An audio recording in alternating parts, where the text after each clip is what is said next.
We're seeing the entire space of HR tech witnessing some significant shifts with the growth of platforms and the emergence of WorkTech.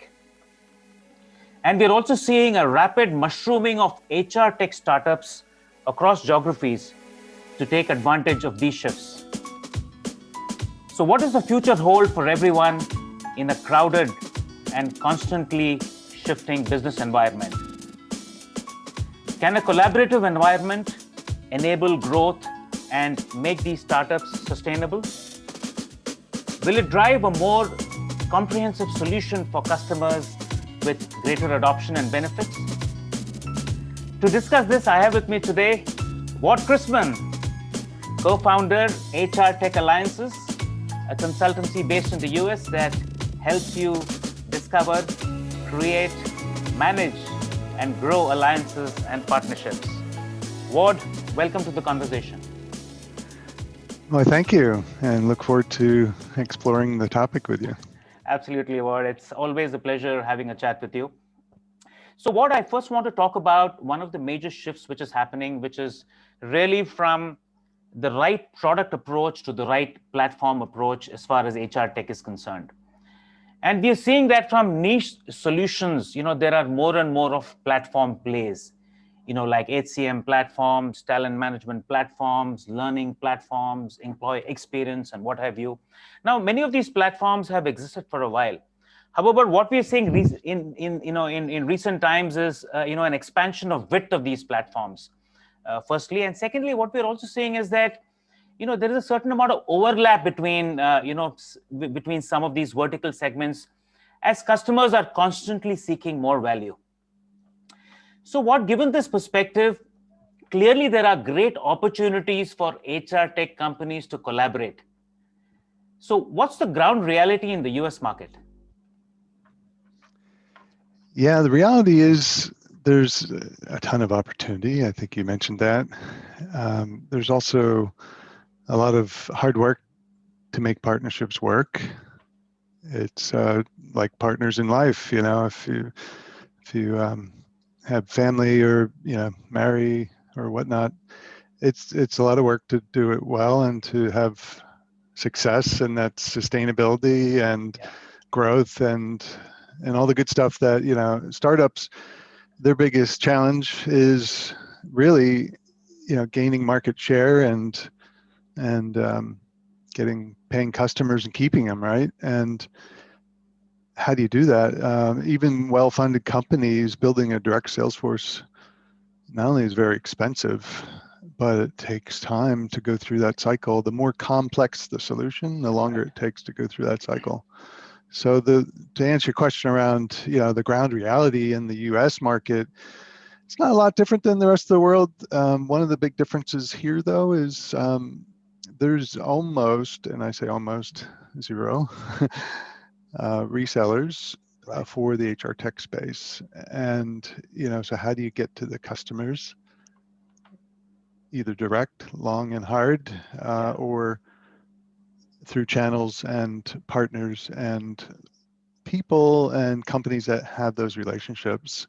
So the reality is, if you're going to go into a new market, or if you're an early stage company, you got to have friends to help, or you're just not. It doesn't even matter if you have a lot of money. I've seen a lot of them fail when they try to do it all by themselves.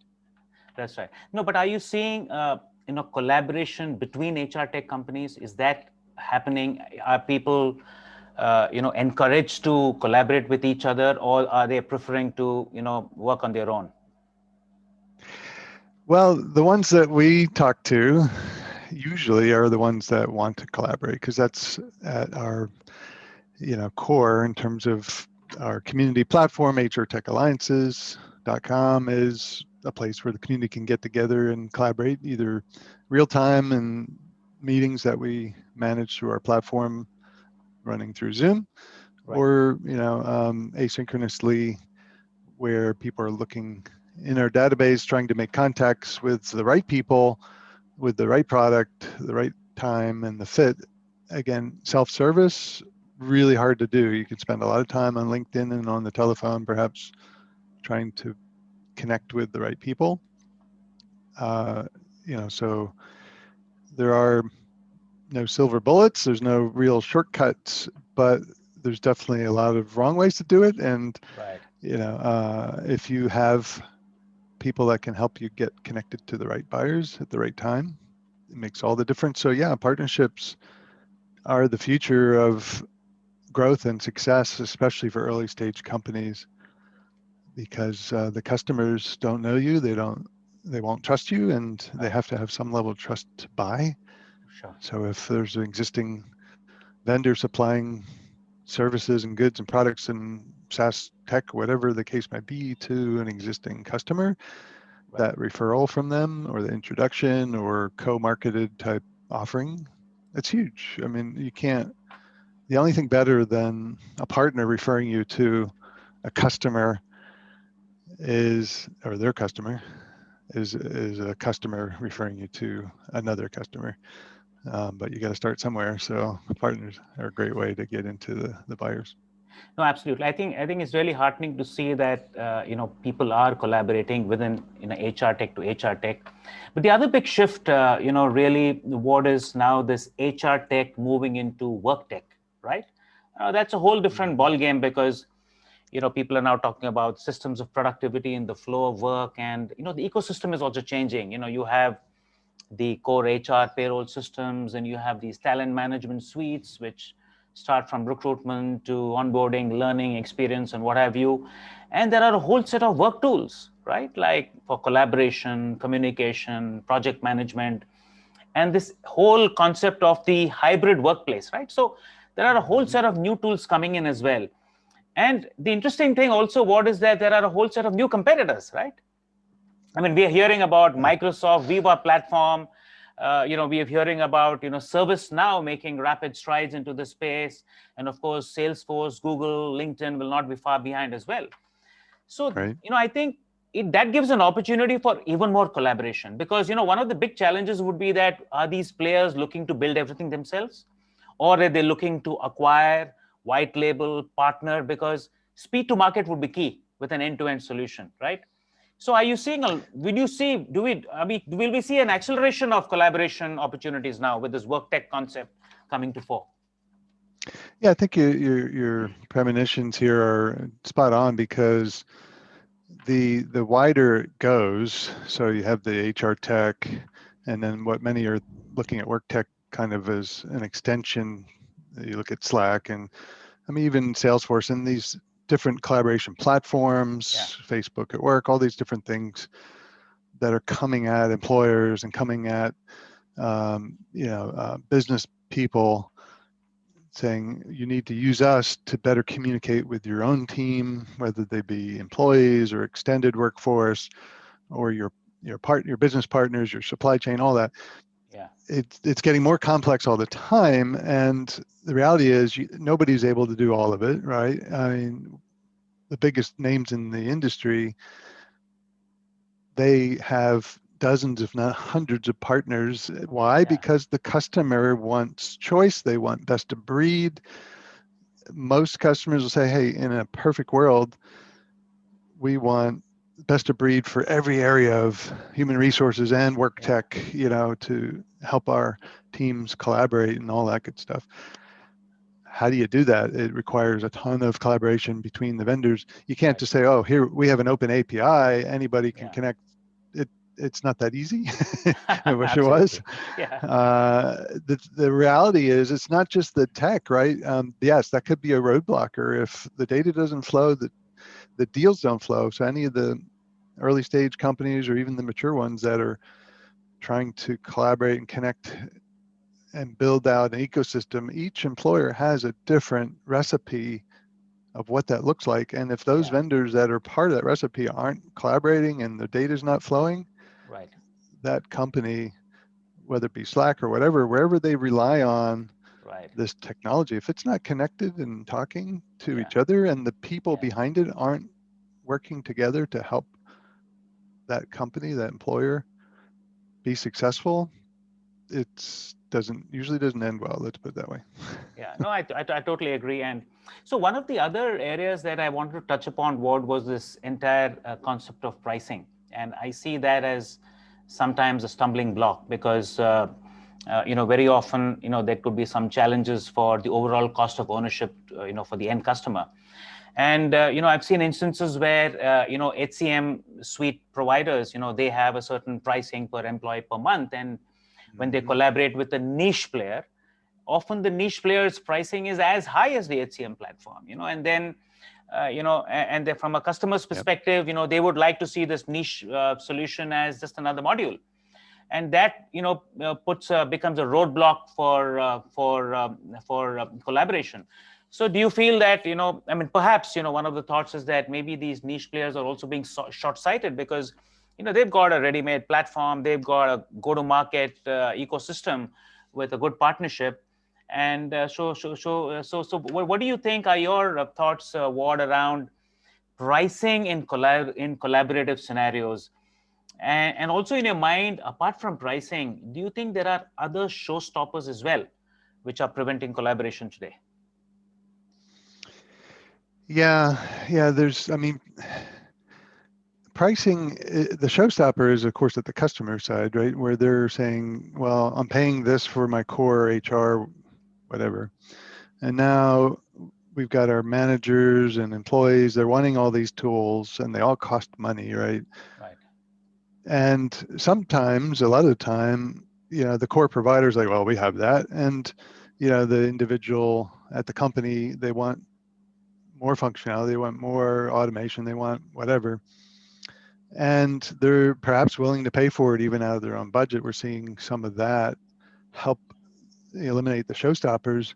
Right. Where, especially if you have a point solution and you're not getting approval from the purse strings or people that keep the budgets, sometimes managers will pay for that, or at least to prove it, do a pilot. That's a very successful way to do it. And so the knee-jerk reaction often is for the startups is to say, well, we'll just give it away, or we'll just price it so low they can't resist it. And a lot of times that scares them away because they're like, well, what's the catch, and what are we on the hook for? Are you just trying to get us addicted to your Kool-Aid or whatever? It's like, they are, but that model doesn't scale. You can't make it up on volume if you give it away. And anybody looking to see, get investment, same thing. The investors want to see revenue model, not. There are still, amazingly, some big names that are coming out with freemium type, giveaway stuff, and that's great. We do that on our collaboration platform as well. There's a free level of membership, but if you're serious about collaborating in the HRTech ecosystem and forming alliances and partnerships, you really want to step up to a membership level where you can not just have more visibility, but also access more information so you can make faster decisions better. Right. And that's what the customers are struggling with, in terms of the vendors trying to collaborate. There's a lot of pressure for them to buy these point solutions because they want sharper tools. Sure. And the more tools you buy, it's going to not just cost, but then you have the integration issues and the vendor collaboration of this family that you're trying to make work together.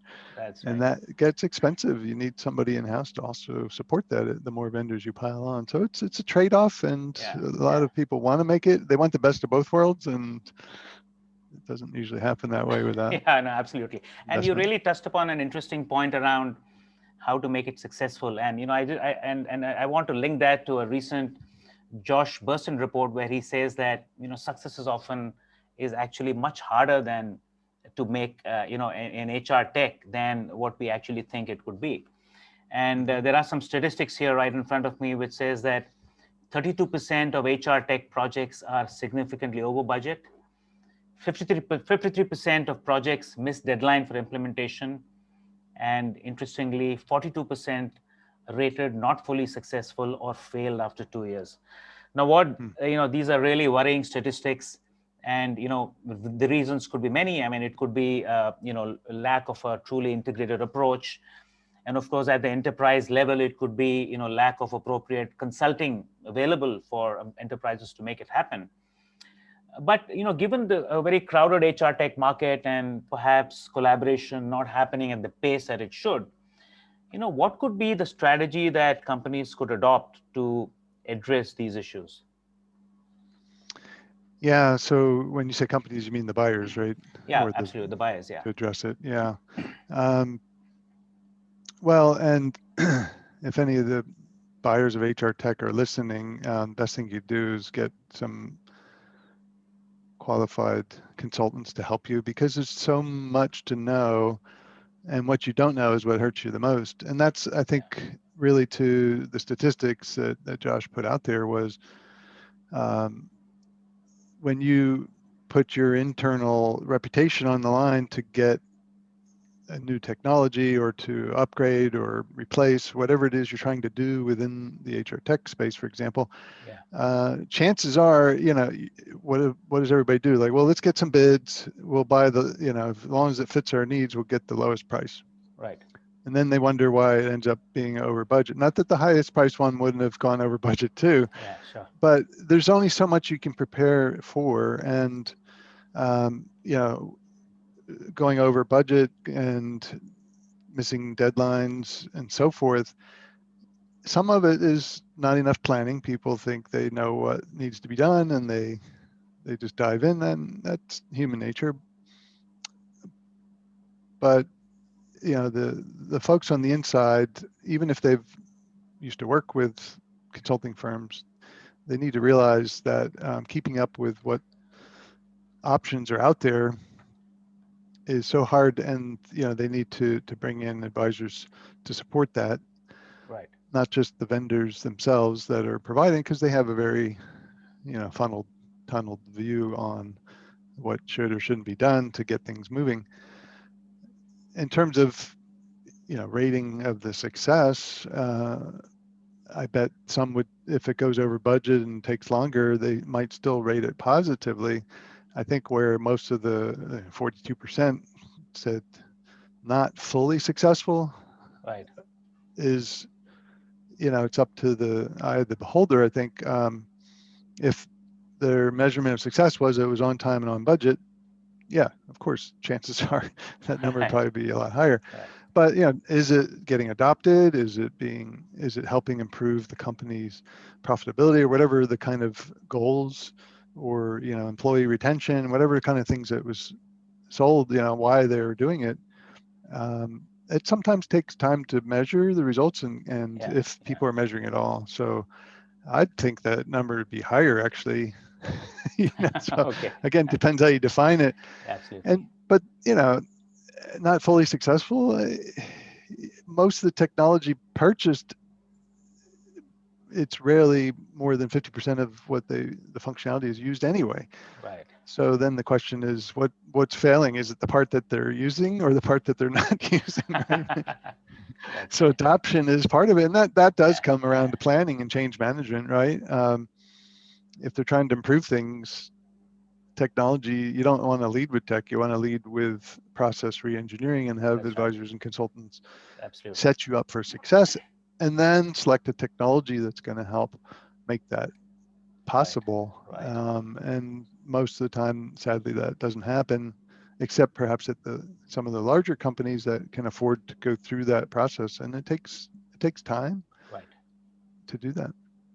Right. So thanks so much, Ward, for those great insights and conversation. And rightly said, I think there's a lot of work that HR tech companies need to do to collaborate. I mean, it just doesn't happen by itself, and they need to take a measured approach to make it happen. And hopefully, our viewers will get a better perspective on how the entire ecosystem of both HR tech vendors and customers could be happy and successful, if these collaborations really work well. And for our viewers, keep watching, our YouTube channel, Musings with Thomas Abraham, for interesting conversations in the area of HR tech.